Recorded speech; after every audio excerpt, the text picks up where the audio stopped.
Un œil sur les médias avec Anthony Saint-Léger. Bonsoir Anthony, Bonsoir, vous allez Stéphanie. bien sûr revenir sur cette rencontre entre Emmanuel Macron et Vladimir Poutine à Versailles. Oui, avant même le contenu de la rencontre, c'était la poigne d'Emmanuel Macron qui était attendue au tournant. En témoignent par exemple plusieurs dessins, notamment celui de Plantu, on se souvient de la poignée de main avec Donald Trump, ou encore cet autre dessinateur, Alex, je t'attends, j'ai maté Trump au bras de fer. Le président russe à Versailles, venu officiellement visiter une exposition sur Pierre le Grand, le père fondateur de la Russie moderne. Et ce lieu et cette occasion n'ont pas forcément été appréciés pour le journaliste Jean-Michel Apathy. L'Élysée, oui, mais le Versailles, non. C'est un prétexte culturel choquant.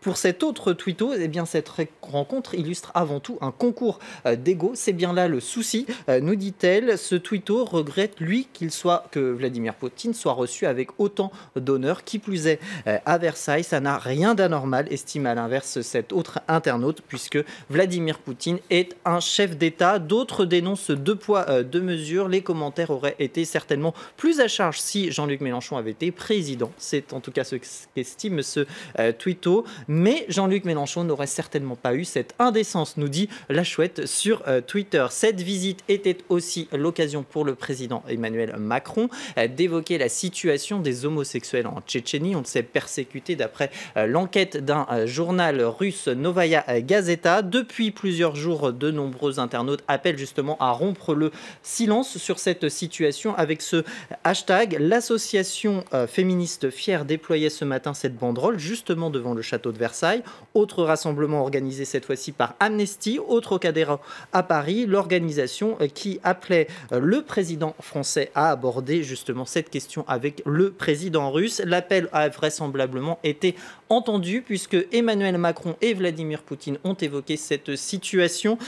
Emmanuel Macron qui assure de sa vigilance constante sur la situation et Vladimir Poutine d'apporter la vérité complète sur cette situation, et ce alors que la France a accueilli aujourd'hui le premier réfugié tchétchène homosexuel. Alors, l'ancien Premier ministre Bernard Cazeneuve porte plainte, on le sait maintenant, contre Jean-Luc Mélenchon pour diffamation. En cause, les propos tenus par le candidat de la France Insoumise aux élections législatives contre Bernard Cazeneuve, qui l'accuse d'être responsable de la mort de Rémi Fraisse, ce jeune opposant tué en 2014, opposant au barrage de Sivins, tué en 2014 par une grenade de gendarmes. C'est sa responsabilité politique, estimait cette autre candidate de la France Insoumise aux législatives.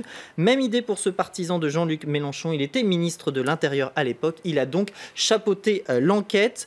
Bernard Cazeneuve, qui à l'époque refusait de parler de bavure. Le rapport de la Ligue des droits de l'homme était d'ailleurs accablant pour les autorités. Pas de quoi justifier pour autant ses propos. Selon plusieurs internautes, il n'est pas un soumis mais indigne. Il retombe dans une dérive politique et morale. C'est un manque d'humilité et une récupération indigne pour cet autre internaute. Les termes sont forts, trop forts, et qui plus est juridiquement faux, nous rappelle ce twitto, puisqu'un assassinat est un meurtre avec préméditation. Un choix des mots reproché aussi par ce partisan d'Emmanuel Macron qui accuse en plus Jean-Luc Mélenchon de diviser la gauche plutôt que de la rassembler. On se souvient aussi qu'entre les deux tours de la présidentielle, Bernard Cazeneuve avait reproché à Jean-Luc Mélenchon une faute morale et politique pour ne pas appeler à voter Emmanuel Macron contre Marine Le Pen, le Front National. Et pour le Parti socialiste, ces propos affaiblissent avant tout la démocratie. Le premier secrétaire Jean-Christophe Cambadélis demande à Jean-Luc Mélenchon de retirer tout simplement ses propos. Puis toujours en France, Anthony, c'est le festival afroféministe Nyansapo prévu pour juillet prochain qui fait polémique. Et le but, organisé déjà par le collectif Moisi, et le but, lutter contre le racisme et le sexisme des femmes noires. Et d'après la description faite sur le site internet, la plupart des espaces du festival, environ 80%, seront exclusivement réservés aux femmes noires. Et c'est bien là que la polémique s'est déclenchée, puisqu'il a souvent été interprété ce festival comme anti-blanc, interdit aux blancs, donc terme employé par le Front National, polémique relayée par le Front National, mais également aussi par plusieurs associations, SOS Racisme ou encore l'ALICRA, qui dénonçait juste un alibi d'un repli identitaire. Le collectif organisateur dénonçait de son côté une campagne de désinformation et une manipulation de l'extrême droite. Il était soutenu par plusieurs associations, le collectif Oser le féminisme, mais également le syndicat étudiant l'UNEF ou encore le NPA. Et face au tollé, la maire de Paris a réagi.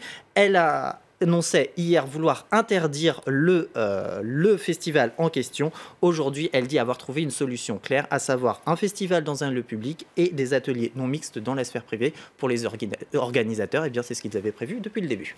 Merci Anthony. On passe